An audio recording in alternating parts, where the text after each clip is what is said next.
This will be a day long remembered. Now I am the master. Welcome to another episode of Legends and Theories, and welcome to another video in the Clone Wars recap and review. And this week I'm doing the Obi-Wan Kenobi comic that is titled The Sun Sets and It Rises. With this one, it's going to be the same as last week's. It's going to be something that's going to be inserted into the year it takes place in based on my best estimate. And with that, it says that some months pass between this and the events of the Night Sister arc. And with it, looking at some of the panels in the comic, you could see some clones in their Phase 2 armor. And with that, we also know that Maul hasn't been returned, but I haven't got to that point in this series either. So I feel fairly confident just tossing into where I am in the series in Year 2, Part 2, since that's about where it'll take place. So it might not be exactly here, but I'll just keep it here just for the simplicity of it. And since it's convenient for my channel right now.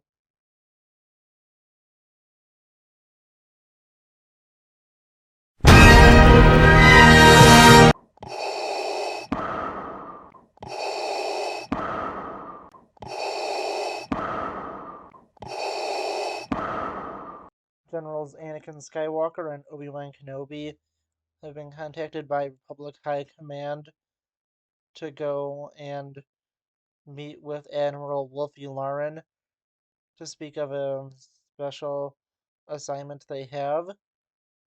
And with it, it is so classified they couldn't even speak of it over an open comm channel. Arriving, they go to speak with Admiral Yularen, who tells them that Commander Mextrix, who fought with Obi-Wan at the Battle of Brian Bridge, recently disappeared and has joined a group named the Deathwind. And after this, he has gone and committed multiple attacks against both Republic and Separatist forces. Both Anakin and Obi-Wan assume that he wants to be taken alive, but are shocked when Yularen says that the Republic would prefer for them to bring him in dead. Both don't want to do this, and say a Jedi should not kill, and with it, they leave to go on the mission. They continue to talk about this mission, and both agree that they cannot go and murder him, and they continue on to go to the planet of Ando to go and confront him. Continuing down a river, Anakin and Obi-Wan begin to speak as Obi-Wan said he went on a similar mission with Qui-Gon Jinn as a Padawan. And with it, Anakin begins to question and say they were able to help redeem the person. But with it, they notice that a bunch of clone trooper armors have been set out to go and warn people to stay away. And with it, they continue on towards the base, as Obi-Wan thinks on how he doesn't want to go and kill. And with it, he remembers just all the death that has followed him, beginning with the death of his master Qui-Gon Jinn, him cutting Darth Maul in half, and the beginning of the Clone Wars. And with this, he even is concerned for Anakin with how much he's had to face in this war. As they continue on, they reach the fortress, and at it there is a sign that says, "Into the night I go, sent there by the winds of death, and all who feed its currents." After reading this, they are ambushed by the members of the organization. Both Jedi surrender, wanting to just go and simply speak to Commander Mectrix, and with it, they are able to convince the soldiers to take him in alive and to go speak to the commander, and with it, they agree to give up their lightsabers and go over to meet with Mextrix. On their way up, Obi-Wan Kenobi notices that this would have once been a Sith temple, and they finally are able to reach the room that Mextrix is in, sitting on a throne with a bone sword. And with this, he begins to go and say he's realized the truth of the galaxy, that everyone's just there to die. And with it, he is saying that he is helping the people by bringing them to their deaths quicker. With it, both Obi-Wan and Anakin are disturbed and try to convince him to turn back and to go and answer for his crimes. With it, they tell him that they think that he can still seek redemption, but with it, he just refuses to. He tells them how the sword he holds was made from the bones of a clone trooper, and when they ask his name, he says it doesn't matter since he was just given a number and that's all he really is. And with it, Obi-Wan tries to reason with him, telling him that to really have a sunrise, that there needs to be three things.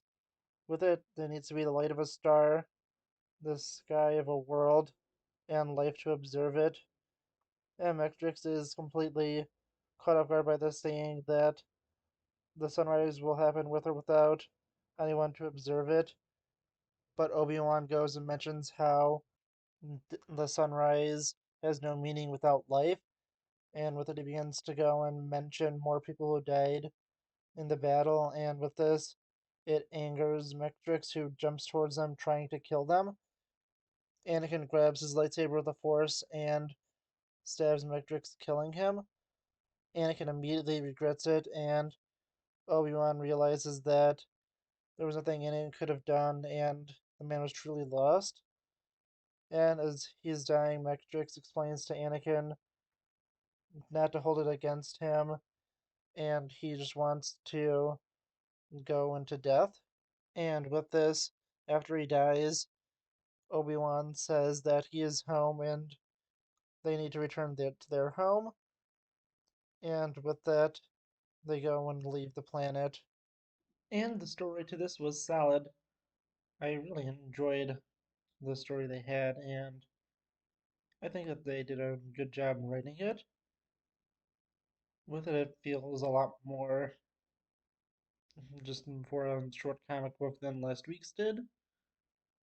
And with it, that helped it a lot more because it felt like a story that needed to be short, when I feel like the one from the Battle of Abraham Bridge, which I did last week, needed a lot more time and probably could have been done over 2 to 3 issues. But with this one, I definitely feel like they had enough time to tell the story, tell it well, and have everything be wrapped up.